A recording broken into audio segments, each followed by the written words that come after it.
دیکھیے دجال اکبر کے بارے میں جو احادیث ہیں، ایک بات تو یہ کہ وہ کانا ہوگا ایک آنکھ سے، اس کے ماتھے پر لکھا ہوا ہوگا کافارا، ہر مومن پڑھ لے گا چاہے پڑھا لکھا ہو یا نہ ہو، وہ خدائی کا دعویٰ کرے گا، اور اس کی قوتیں کتنی ہوں گی ذرا نوٹ کیجئے، لا تضع قریۃ الا حبطھا فی 40 لیلۃ،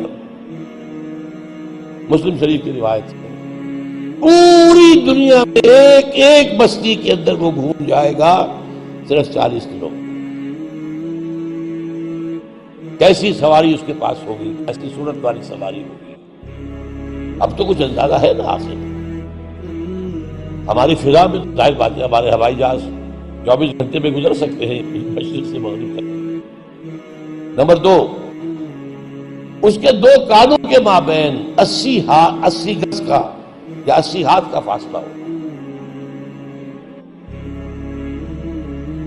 اس کے گدھے کی ماں بین حافر ہمارے ہی حافر آخر مسیرت یومین و لیلۃ، اس کے گدھے کی ایک قدم اور دوسرے قدم کے درمیان ایک دن رات کے سفر کی مسافت ہوگی۔ اب ظاہر بات ہے اس کا گدھا کون ہے آج ہوائی جہاز؟ ینادی بصوت لہو یسمع ما بین الخافقین، کنز العمال میں بھی ہے، مسند احمد بھی حدیث ہے۔ وہ آواز دے گا ایک ایسی آواز سے جس سے مشرق اور مغرب کے درمیان سب لوگ سنیں گے۔ ہو گیا کہ نہیں؟ بش کی تقریر سب سنتے کہ نہیں؟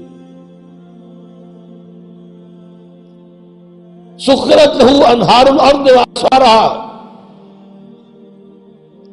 یامر السماء فتمطر والارض فتنبت، اس کے لیے تمام دریا اور پوری زمین مسخر کر دی جائے گی۔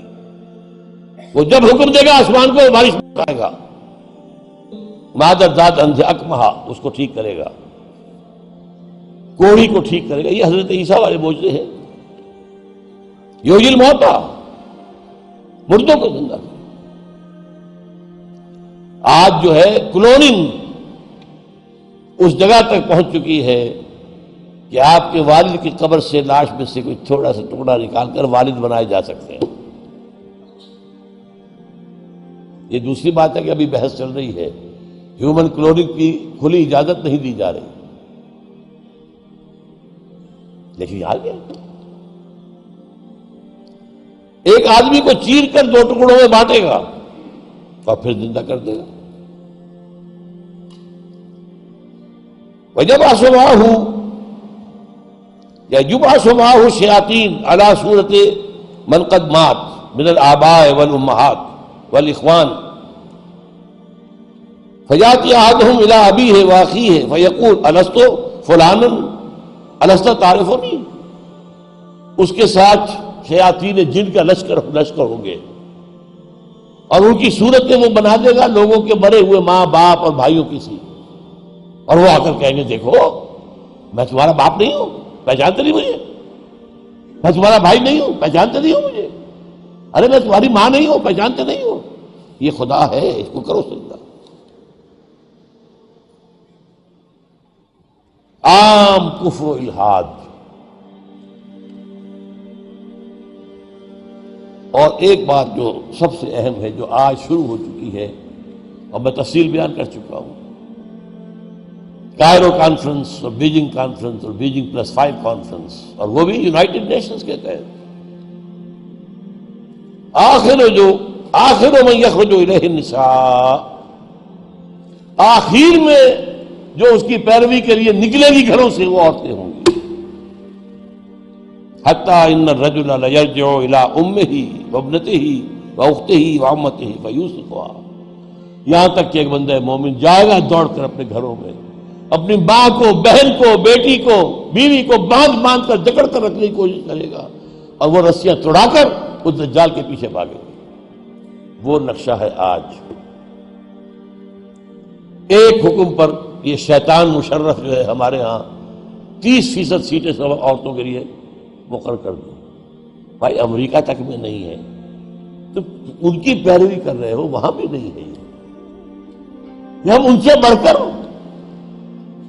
ان کے مقاصد کی تکمیل میں ان سے آگے جا رہے ہیں۔ اب دیکھتے دیکھتے ہماری بات کو دیکھ کر انڈیا کے اندر بھی آیا ہے کہ 30% سیٹیں سب کی جو ہے خاص کر دی جائیں عورتوں کے لیے، وہاں وہ نہیں ہو پا رہا۔ جمہوری حکومت ہے، اختلافات ہو رہے ہیں، ابھی بحثیں چل رہی ہیں۔ اور یہاں کیا تھا، مشرف ایک حکم، اور کوئی نہیں بولا، کوئی مذہبی لیڈر نہیں بولا یہ کیا کر رہے ہو، کوئی سیاسی لیڈر نہیں بولا کیا کر رہے ہو۔ ان کی گھٹی میں سیاست پڑ چکی ہے۔ خطرہ یہ تھا کہ ہم نے اگر ایسی کوئی بات کی تو یہ الیکشن پوسٹ پون کر دے گا، اور الیکشن بنا ہوا ان کا ایک عام طریقہ۔ بہرحال یہ دجالیت جو ہے، دجال اکبر یہ آنا ہے، یہ ہوگا کون؟ اس میں احادیث کے اندر اختلاف ہے۔ ایک واقعہ یہ بھی ملتا ہے کہ حضور ہی کے زمانے میں یہودیوں میں ایک بچہ پیدا ہوا، ابن سیاد۔ وہ بڑا غیر معمولی قسم کی صلاحیتیں اس میں تھی، وہ اپنی پیٹھ کے پیچھے سے بھی دیکھتا تھا، وہ سوتا تھا تو اس کا دل نہیں سوتا تھا، وہ پوری طریقے سے اس کے حواس جو ہیں وہ بیدار رہتے تھے۔ تو حضور نے اس کے کچھ حالات وغیرہ کا باقاعدہ مشاہدہ کیا، یہ سوچتے ہوئے کہ شاید یہی دجال بن جائے۔ حضرت عمر نے کہا بھی کہ آپ مجھے حکم دیں میں اس کی گردن اڑا دوں۔ فرمایا نہیں، اگر تو یہ وہ ہے تو اسے قتل کریں گے عیسیٰ ابن مریم، تم قتل کرنے والے نہیں ہوں گے، اور اگر یہ وہ نہیں ہے تو خام کا ناحق خون کا جو ہے تمہارے اوپر الزام آ جائے۔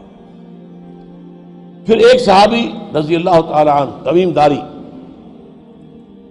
وہ عیسائی تھے، اسلام لائے تھے، وہ کسی بحری سفر پر گئے تو طوفان جو ہے ان کے جہاز کو لے کر ادھر ادھر کئی ایک مہینے تک، اس سے بھی زیادہ، موج ادھر لے گئی پھر ادھر لے گئی پھر ادھر لے گئی، حتیٰ کہ ایک جزیرے میں جا کے ان کا اترنا ہو گیا، وہاں کوئی نہیں تھا، غیر آباد۔ اندر کچھ گئے تو انہیں ایک عجیب سی مخلوق نظر آئی، جساسا، کہ نہ اس کا پتہ چلتا تھا منہ کدھر ہے دم کدھر ہے۔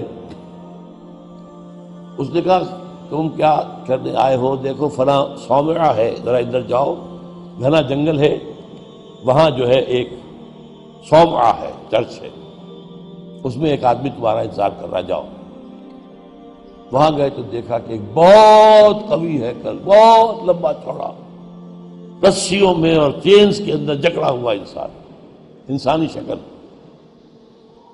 اور اس سے پھر مکالمہ ہوا، کچھ سوالات کیے، کیا بحیرہ گلیلی میں پانی ہے؟